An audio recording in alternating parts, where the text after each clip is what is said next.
Welcome back to the Talking Sports podcast, hosted by Peter DiBiasi and John Rocco Trumpbour, right here on YouTube, Apple Podcast, and now officially, as a couple days ago, Spotify. You guys heard that right. We're officially on Spotify. So as always, you can listen to us on YouTube and Apple Podcasts, but as well now you can listen to us on Spotify if you prefer Spotify over those three platforms.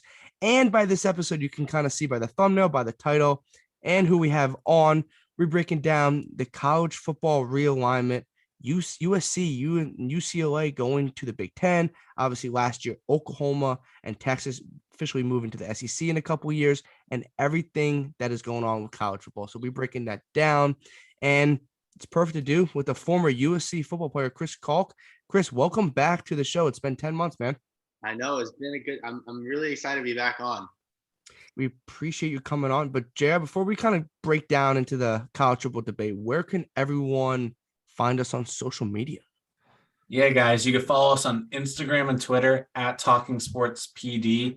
And as Pete said, we're now officially on Spotify. I know I personally use Spotify. So now we're on Spotify, Apple Podcasts, and of course, YouTube.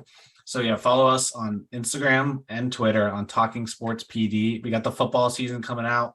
We'll be posting some content and videos about that. So please follow us and stay tuned. And Chris, I think I forgot to do this last time, but where can everyone follow you on social media? And as always, it will be down low in the description: Instagram, Twitter, Facebook, all that fun stuff. Just hit me on Instagram. It's my biggest one. At the Chris Caulk, TheChrisCaulk. Also, I'm be announcing a new partnership that I've got. Awesome company called Peaks pretty soon. Stay tuned for there, and that's going to be another awesome place to track where I'm at. Shit that you just can't see on like Instagram or Twitter or whatever it would be. It's just going to be kind of exclusive, really cool shit. So I'm going to be posting on there very, very soon. Oh, hey, guys, make sure you guys look forward to that. And as always, Chris's Instagram, as well as all our social media pages, will be down low in the description, so you guys can check him out and follow him and check out his page. But without further ado, let's start breaking down some college football. So we're going to start with USC and UCLA. They're going to the Big Ten in 2024. Chris, you're a former USC football player, so we're going to obviously start with you and get into a little conversation, thoughts, and just initial reaction to obviously UCLA, but more importantly for you, USC going to the Big Ten. All right, first things first, UCLA rode USC's coattails right into the Big Ten with that one. So let's call it for what it is. But I think it's the direction that college football is kind of heading. I mean, whether for better or for worse, I think it's a really good move for USC. I really don't see any downside to it. You think about it, money is obviously way better. And we can talk about all the specifics and in detail in a minute. But just off the bat, money's better competition, more likely going to be you can lose a game or two and then still be a contender for the college football playoff. It's more so than the Pac for sure. I think it's a big move for USC. It's one that's definitely jarring to a lot of USC fans and people in California for sure. But, Southern California is on the move to the Big Ten.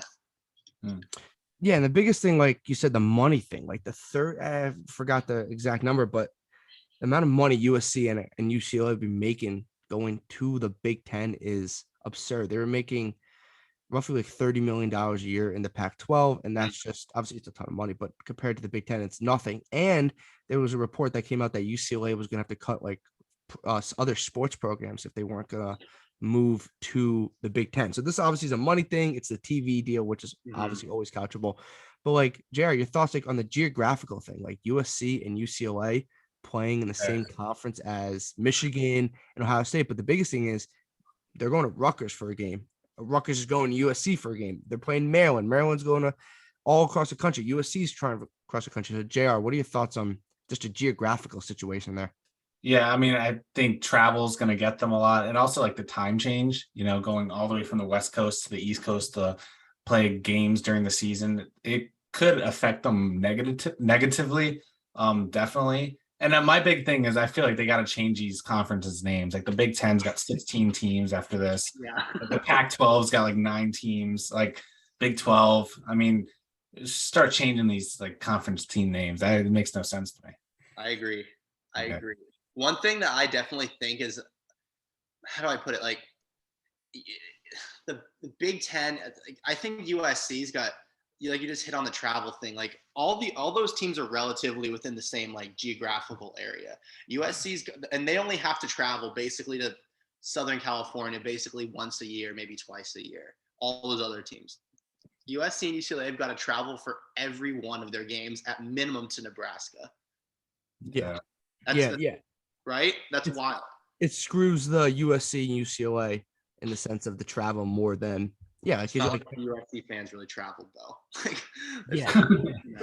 But like you said, it's also a different brand of football. Like the Big Ten obviously has been more prominent in obviously the college football playoff landscape, like Michigan this past year, Ohio State in years past. Like the Pac-12 around college football has been, I wouldn't say in the realm of the Power Five, it's been a laughingstock in the sense of the college football playoff because they've always been that conference that has been left out, minus the 1 year with Oregon with Marcus Mariota.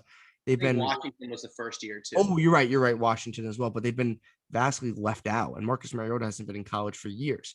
So like the Pac-12 has been left out. USC and UCLA obviously see that going to the Big Ten. The Big Ten, like you said, those games there's not a lot of cupcakes in the Big Ten. You're not playing Washington State, Oregon State. You got Michigan, you got Ohio State, you got Penn State, you got Wisconsin, Iowa. Those are some legit games. It's super interesting to see.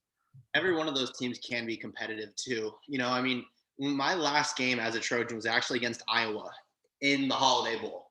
And they were ranked lower than, or they were ranked higher than us. Like I think we were at 18, they were at like 21. So it wasn't a huge mismatch as far as the rankings go. But what I will say is those boys are disciplined, they're thick, and they do not make a lot of mistakes. And that's just kind of the Big Ten brand of football, right? Like stocky, corn-fed boys, like well coached. They're not going to jump off sides. They're not going to have excessive celebration penalties too. And I think that's going to be a culture shock for USC. I think also what is going to be a big culture shock too is the fact that they can go into Penn State and it's going to be 80, 90, 100,000 deep. And it's just going to be impossible to hear. And the loudest game that you'll get at USC is going to be Oregon, and that depends on if Oregon is good, and that's if Otson's going to be going up that day too. Like there's not a lot of big time atmosphere games as far as crowd and noise are concerned in the Pac. I don't think it ever really has been. The last one really, I mean, aside from USC, was really USC back in the day. It has been Oregon when Oregon's been good. And that's even the variable that's like a little bit dicey too. Yeah. And you also mentioned like it's kind of well known that USC fans aren't like truly the best. But I think this really gives them an opportunity to, broaden their brand like all over the country because they'll be playing teams on the East Coast. They'll be playing teams in Midwest. So I think it's going to get them out of the realm, like a West Coast team, and kind of like make them a national brand, which is really going to help them down the line in the future. So I think that's a big positive for you and UCLA, of course, too. I think USC and UCLA have got to win amongst everything. Because everybody in the country knows USC, and I think any real analyst will tell you that when USC is good, it's better for college football because it's not just so geographically isolated as like the SEC. Like SEC is so. You've got Georgia, Bama, whatever other teams are competitive out of there. Like, and it's so like condensed as far as like the good teams of college football, down south or even in the Big Ten. But when USC is good and they're contending on the West Coast, it just gives so much more life to college football. Like, listen to Colin Cowherd talk about it. And I think he's right on too. USC, Texas, those kinds of teams, like it's just better for the game. Oh, 100%. As of right now, let's say like USC was in the Big Ten today. Where do they compare? Like what? Top 3 team, top 5 team? What do you guys think? That's a good question. I think that the biggest variable that you can isolate is the Lincoln Riley effect. I think that all those kind of things are so difficult they're so difficult to use precedent for because of the fact that USC last year, I mean, they had Dante coaching when Clay got let go. It's just I went to a practice this year and I talked to one of my buddies who I played receiver with, and he told me, Chris, it's so much different. And and everyone would ask me like, Chris, what's it like? What's the difference between USC and Bama when I was playing? Like, look, I can only comment on the Clay Helton program. what the difference is between Clay Helton and now is it's got to be so stark. So I think that it's a really, really big change. And it's going to be a huge variable that is going to be really interesting to see as the season plays out, because once you see a few games and Lincoln coming in with the new recruits and all the guys that went in from the portal, I think that you're going to be able to answer your question a lot better after about 3 or 4 games this year. I agree. USC is a big variable as of right now going to the year. Big X factor. Big hopes for them now. I want to answer your question. Yeah. Obviously I think Ohio State's like the best team in the Big Ten. Like CJ Stroud's probably the best quarterback in college football. Trayvon Henderson might be the best running back in college football.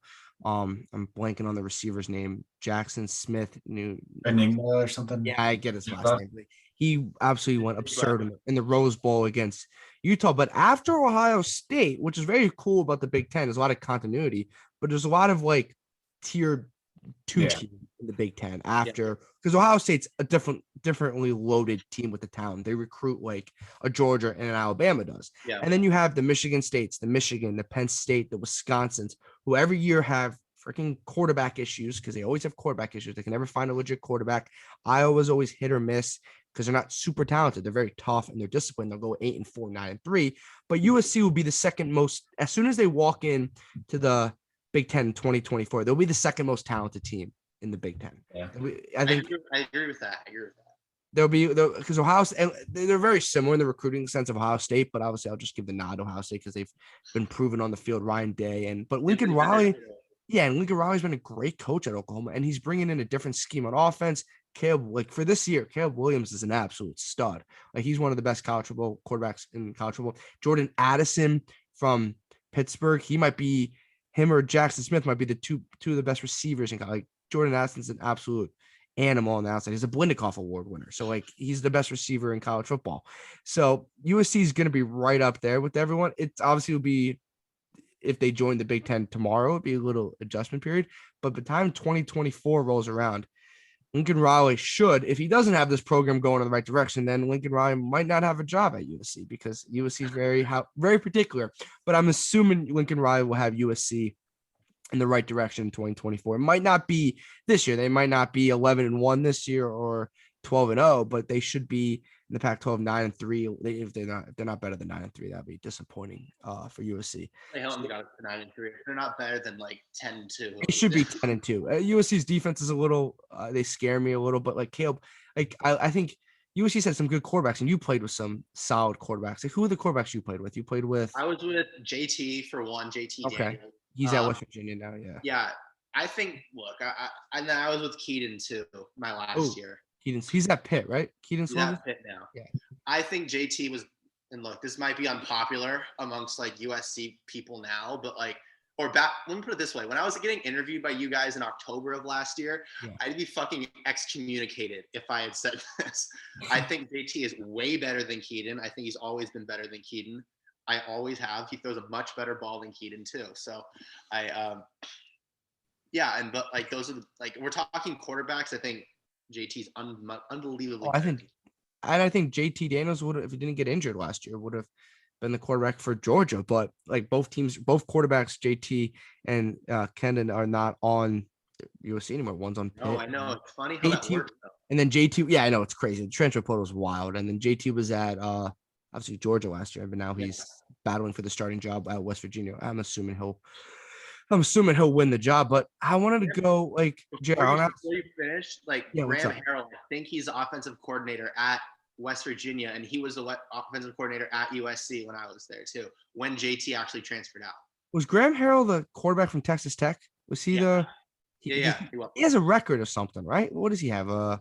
Was it not the all-time passing leader, but I know he was berserk at Texas Tech. But I mean, he was running the air raid there too. That's what he's got now, obviously. But like that's where he kind of got it. He's the Mike Leach disciple.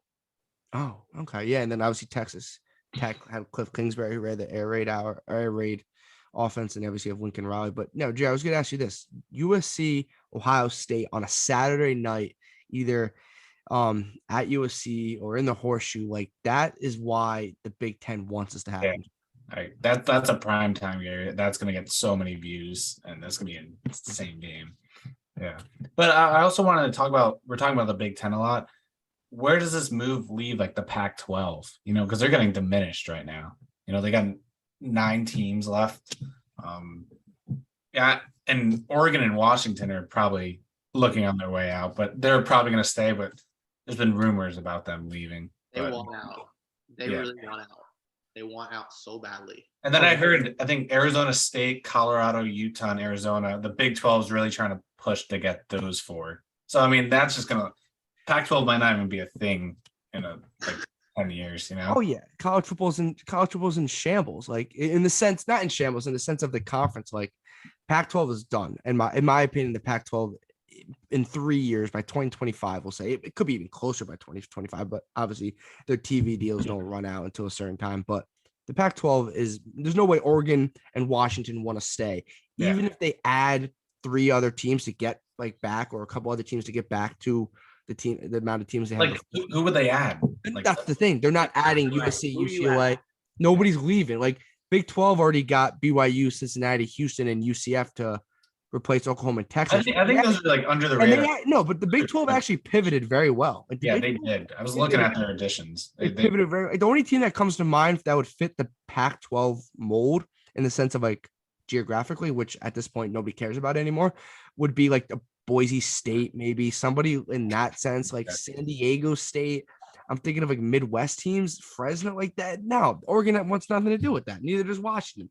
Pac-12 as I wrote in my notes, what happens to the Pac-12? Chris, Pac-12 by 2025, are we even talking about the Pac-12 anymore? I think the Pac is so far gone. There is no chance that they ever come back from it. Yeah. I think that you hit on everything that I've thought about. My entire take was basically exact verbatim of you. There's who are you going to add? Who are you going to add to the Pac? You're going to put in San Diego State, UNLV, those kind of teams. Do you think that that's real competition for Power 5? They're in the Mountain West, they're in whatever. It's not, it doesn't you can't really even consider that anything where you can really call that competitive to Washington and Oregon, because Oregon could run the table, but even then the committee is going to look at it and be oh wait, you put up 40 against San Diego State, shit, you better. Those kind of teams. It's who do you do it? Who do you add? Nobody. You can't. So I think the Pac is very much a glorified. For starters, they're not a Power 5 in my opinion anymore. Glorified American. They're shit. They're the West Coast American Conference. Yeah, that's what they are. They're the West Coast American Conference. West Coast a glorified WCC or a glorified Big West at this point. But Oregon wants nothing. Oregon, Washington, even Arizona State, they're pretty big, solid brands.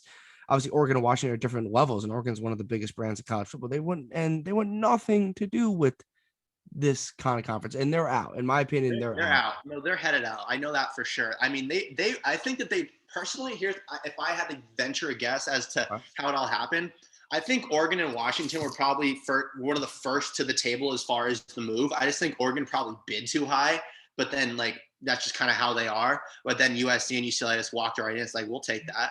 And they just left. And then I think Oregon and Washington if they're moving, then they're next. Nobody else is going to beat them to the table this time. No, and there's no other real. You have your Arizona States, you have your Arizona, you have your whatever other teams in the Pac, Colorado, Utah, et cetera, et cetera. But if we're going to talk, we're going to talk about real teams in the Pac. The only 2 real teams in the Pac are Oregon and Washington. There's no other real What about Utah? I can actually, I'll correct myself. Utah too. Utah is solid. They have been solid the last few years too. They're gonna be good this year too. Utah. I'll backtrack on that. I keep forgetting Utah because I keep forgetting that. But Utah is a fucking really good team. They're becoming a really awesome program too. And I think that if we're gonna compare it, those 3 teams are the only thing the Pac's got left, and I think that they're on the way out too.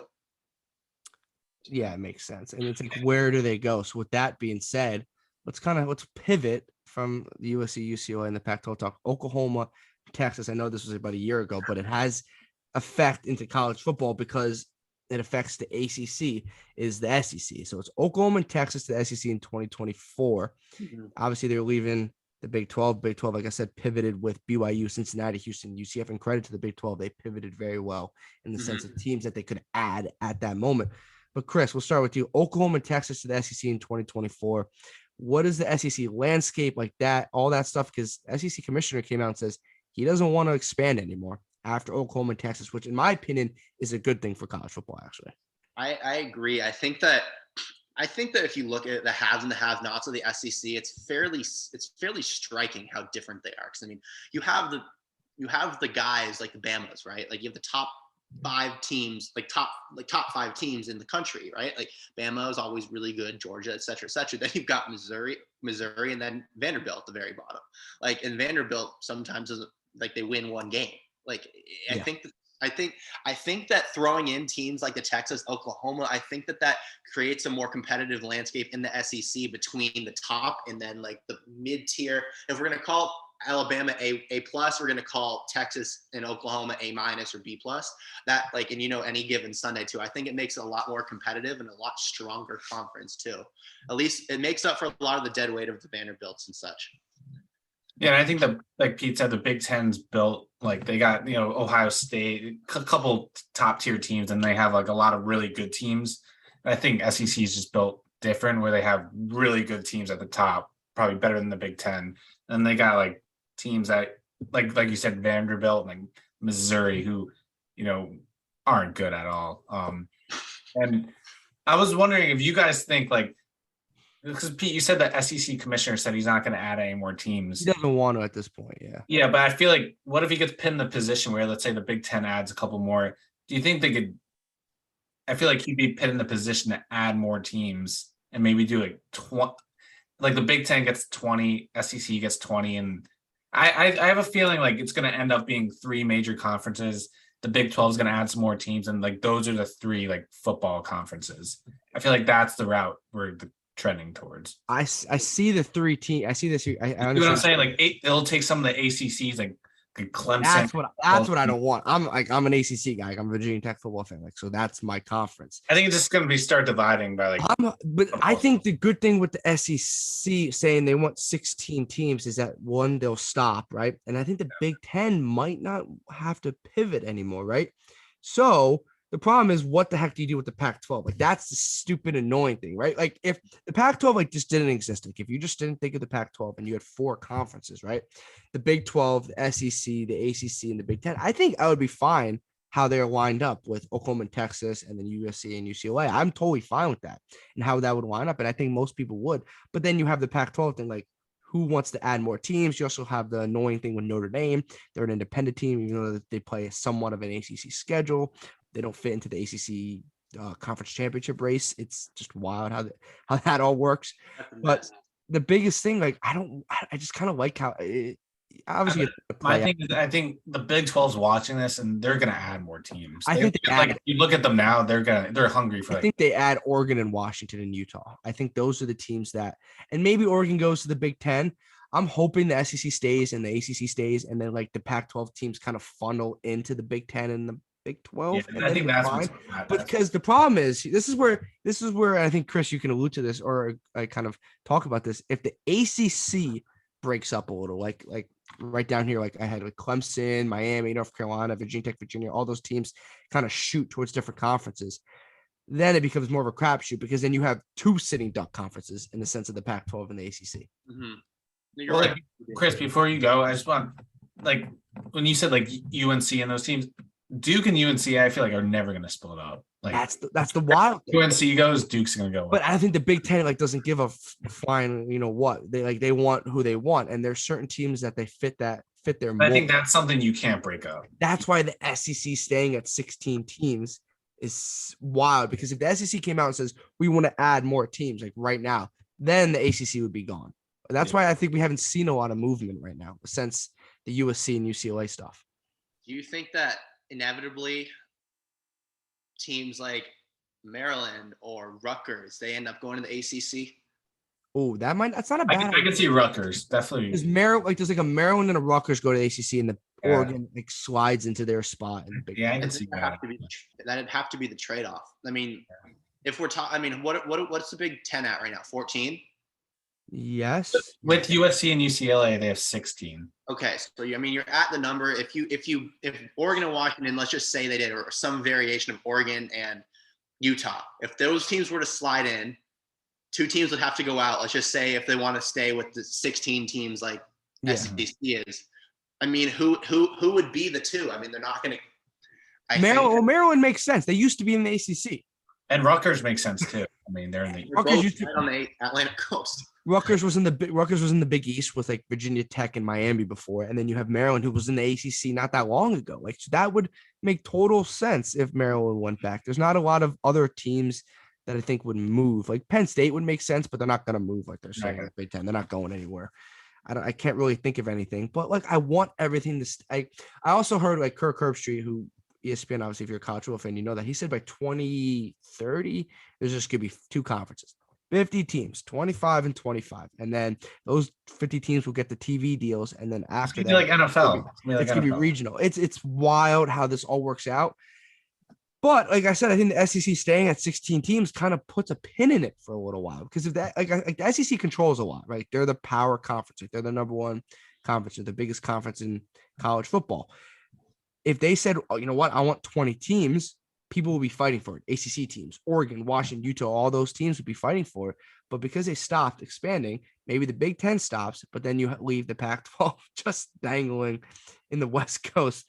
Poor Oregon and poor Utah and Washington. I think the state of, and I want to get your guys' take on this as sports guys. I think that the current state of college football is such mayhem. Just because look, give me your honest take about this, because I have my take about it. What do you actually do? You think that the state of college football is good right now? I'm not talking about competitive landscape. I'm talking about just like the essence of college football. NIL, basically lawless. The whole transfer portal, basically Pandora's box with no cap on it. Teams going all over the place. I mean, give me your God's honest take. What the hell's going on right now? Jerry, you want to go first? You got it. No, I agree, especially with the transfer thing. Like, it's becoming more like, oh, I'm gonna pick and choose where I go, and if I don't like this team, I'm gonna quickly, like, 1 year just go to the other. Like Caleb Williams, Oklahoma to USC, and he could play right away. And it's so obvious that it's all about money, and that's college football used to be like, you know, passion. You're playing for your team and stuff, and now it's obvious you're playing for money, and it's gonna be so top heavy. But it's not like there's never gonna be, at least in college football, I feel like there's not gonna be a Cinderella story or anything like that. It's all top heavy. Like the best teams are gonna win, and just how can we get better and how can we be that best team? You know. I'm all for the NIL. I'm all for college athletes making money. I'm fine with that too. These schools obviously make a ton of money and they profit off them. But I'm also in the frame of not using NIL to get recruits. Like that can't be a way to get recruits. And we saw the Jimbo Fisher and the Nick Saban drama about a couple months ago, and that was unreal. They were just going back and forth because Nick Saban said Jimbo Fisher bought his whole recruiting class because in 2023, Texas A&M has the number 1 recruiting class. And look, maybe he bought it. He said he did it. But I think there has to be parameters there. I think with the transfer portal, there has to be like in the NFL, like you have a trade deadline, right? Mm-hmm. There has to be a deadline with the transfer portal. There also can't be, and I'm going to use Jordan Addison at USC, and I think he's a great receiver. But the thing with Pitt, because he was still enrolled at Pitt when USC was trying to get Jordan Addison to come play for them. And I'm all for them trying to recruit them, but there has to be parameters, and there has to be like rules and regulations, which college football is not at there yet. And you have all the teams moving, all the TV deals, that's all for money. And then you still, like, I know you said competitive balance, but the 14 playoff just drives me absurd. I could do a whole episode just about yelling by myself why the 14 playoff. Like, we both started getting into soccer this past year. It's going to be like, you know, when the lower clubs have a really good player, the higher clubs are going to come talk to them like, oh, we want to transfer this guy. That's what happened with Jordan Addison. So like good players from the smaller schools are just going to be just pulled up to the bigger schools. So, I mean, that's the thing. I made this prediction last year. Like I actually might have said on your guys' show, actually. Basically, college football became a bidding war. No, I think you remember you saying. Yeah. I'm pretty sure I said that on this show, actually. Yeah. It became a bidding war because, like, here's the thing. I'm a fan of the NIL, But I 100%. got to be totally honest with you. I don't know how many, like I said this earlier this year too. It really doesn't affect anybody outside that really top 1% of earners, like to the degree, right? Like we're talking about Jordan and Caleb Williams, right? Like everybody else who's got the NIL thing, like, yeah, they have the opportunity to, but it's not really making any difference. So like, it's the same way. You're not going to have like, you might still have your guys coming out. Like you'll find your Edelmans in the league, but Kansas State or whoever is never going to be competing like exactly for that kind of stuff ever again. It screws up recruiting. Like it screws up recruiting. And then like you have like either Virginia Tech and Virginia, like those are big time football programs. And I know like Virginia Tech is starting to, we have a new coach. We're trying to figure out like our recruiting thing because we don't have like the funds to drop money on players and like all that stuff. But then you have these players all going to one of those big schools, right? Because you know what, you get a lot of NIL. There's a lot of NIL opportunity, but then all go to Alabama and USC or Ohio State, wherever, and then they're like, oh crap, there's 3 5-stars ahead of me at my position. Like I'm not going to play. And then you got the transfer portal, and then they're right back at the Pitts, the Virginia Techs, the Marylands of the world. It's just like a revolving door. And it's also, you have to have a big social media platform to get some of these NIL deals. So a lot of them just want big social media platforms, which is, I'm totally for that. But I agree with you, Chris. It's top heavy in the NIL. Everything's top heavy in college football.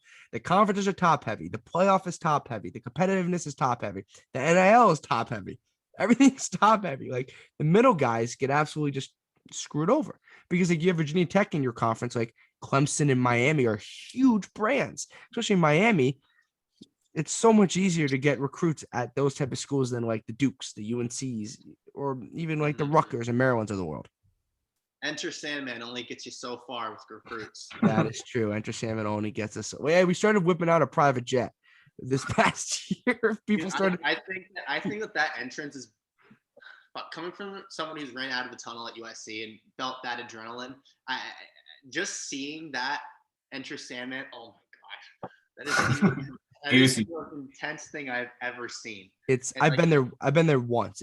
I went to one game maybe like 7 years ago. It's awesome. It's unreal to watch on TV. It's caused like earthquakes because it's 67,000. How people put it, like a quote, 67,000 people losing their minds, because that's what it is. It's 67,000 people jumping up and down on these metal bleachers for about a minute and a half, and these people and the players are in this like claustrophobic tunnel. Like that tunnel is small, and the cool thing is when ESPN does a good job, sometimes they stink at it.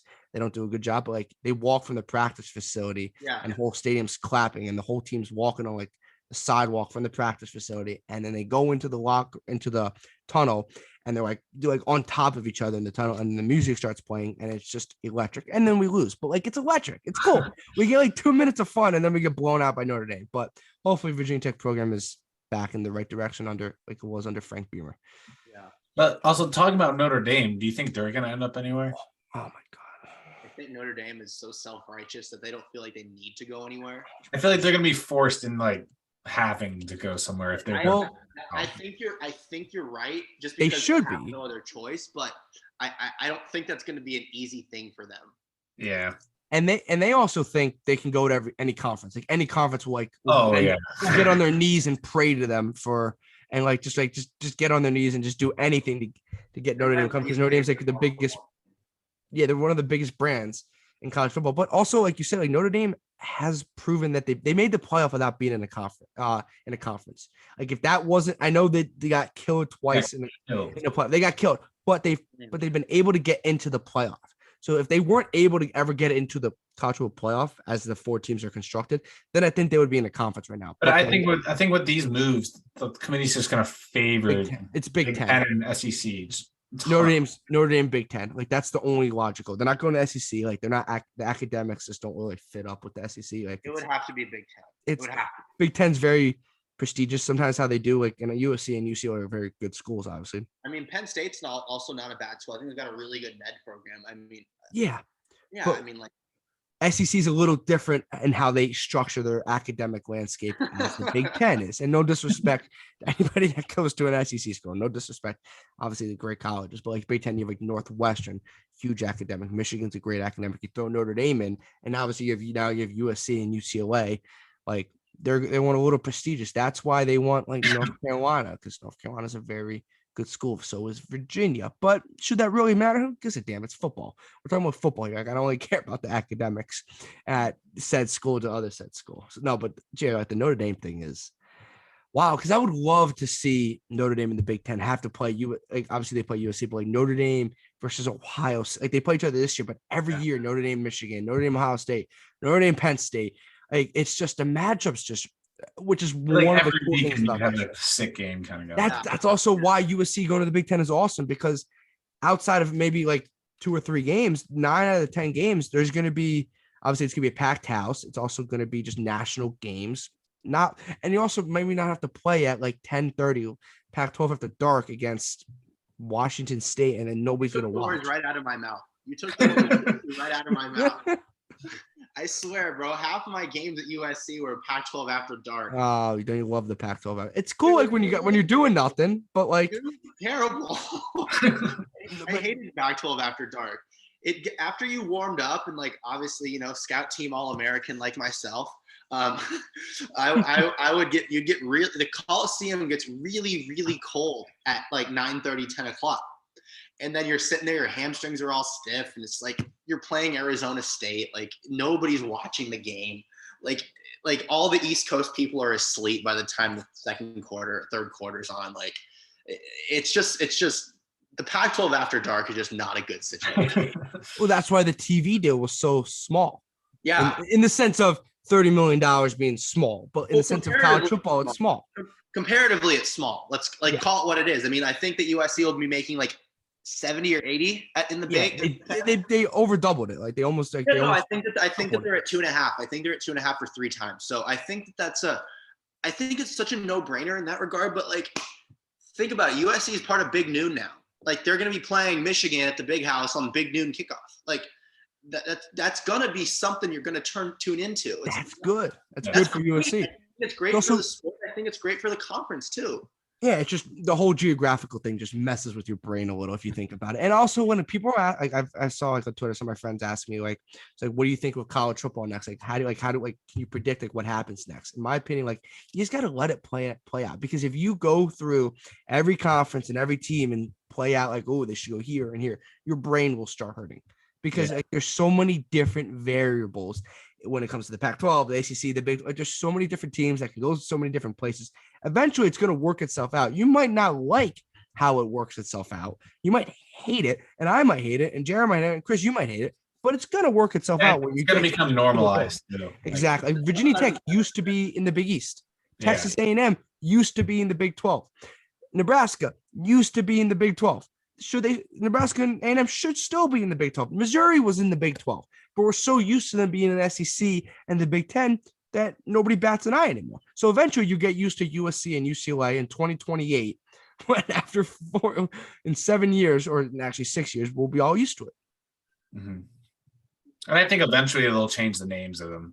The names make no sense. At least the ACC like unveil like a new name. ACC and SEC are smart in the sense they didn't Southeastern put a number next to their name. Stop putting numbers next to their conferences because I think that's the biggest learning lesson of all this. Stop putting names next to because that just doesn't make any sense because it used to be the Pac-10, Pac-12. Now we got 9 teams in 8 back in the day. Yeah, it's just in the Big Ten. What is the Big Ten of 16 now when USC and UCLA? Because that makes total sense. Big Ten, and then we got at least after this is said and done, Big 12 is going to have 12 teams. Oh, finally they have 12 teams. Oh my God, it's just your brain hurts. Your brain hurts. Mm-hmm. Did we miss any? I think we touched on. We didn't really go over UCF like the Big 12 acquisitions, but it's kind of said. Final thing I want to talk to. We talked about before we guys let you go, and I appreciate everyone that's tuning in on Apple Podcasts, YouTube, and Spotify. As of Monday this week, the Pac-12 and the Big 12 have stopped negotiations to form a conference. Chris, what are your thoughts on the Pac-12 and Big 12 maybe like becoming a sandwich, which is becoming the same? And they stopped negotiations, so that means something obviously happened in that frame. You got to figure that conferences are going to become super conferences, whether they be, through a trickle thing or not, or it be like sandwich Pac-12 and Big 12 together. I don't know how I feel about the immediate just sandwiching of everything together, because basically no one's going to want to really give a shit about Ohio State playing Arizona State. No, that makes no sense. Like that's the thing. Like I think personally, I think it's a little bit of survival of the fittest. So having those kind of teams in isn't going to make any of the conferences better. So if I were to say, like, I don't think it's a huge impact personally. I think that it's kind of gonna. I think my final thought in it. I think that like teams like USC and UCLA riding USC's coattails in there. I'll say it again just to wrap up with it. I think that it's not a huge thing, just because I don't think it really does anything. So I think that it's better the way that it's going as far as like the best teams leaving. Jerry, your thoughts? Big 12 and so I thought negotiations, and that could mean like Oregon and Washington just going, or it could mean them all coming together. Like, I don't know. There was not a lot of details. I don't think it's gonna be like you said, like just sandwich them together. I think up to like 4 teams might go. Like I said, it's either gonna be maybe Arizona State, Colorado, Utah, and then Arizona. I feel like those 4 teams may go. Maybe Oregon and Washington go somewhere else, and then it's going to split up the rest of the teams, you know? 100%. Yeah. The whole thing's, and like I said before, let it play out and just don't lose sleep over it, because it's going to happen eventually. You just got to let it happen, and we'll see what happens. Maybe everything just like this stays like it's saying, but I don't see that happen, because I think Pac-12 in the West is just a sitting duck. But I appreciate everyone, guys, tuning in. Chris, once again, man, happy to have you back on the program. Appreciate you guys breaking down some college football craziness with us. But once again, where can everyone find you on social media? First things first, always happy to come on this show. Always loved it. I remember first time coming on, absolutely had a blast. And when you guys hit me up saying, hey, let's come, you want to come on again? I said, absolutely, let's run it. Social media, again, it's the Chris Caulk on Instagram. Check it out, the Peaks notification. That's going to be coming up on my Instagram fairly, very soon. Last thing, shout out Pathwater, shout out Stamina. They've been awesome partners too. Also, shout out Vori, official clothing company. Go ahead and check them out. They are awesome. But guys, thanks for having me on. I absolutely love coming in and shooting the shit with you. Of course, man. And we'll definitely have you back maybe before the college football season. Maybe we'll preview some college football, the actual season, and maybe during the midseason, maybe a college football playoff video. We'll Make definitely your way out to LA. Let's do it out here live. Come to a game. I've got, as an esteemed USC football alumni, I've got pregame field passes for every game. So guys, come out anytime. Oh, that'd be awesome. Yeah, we might have to hit you up. I know we still got another year of college, but we might definitely have to.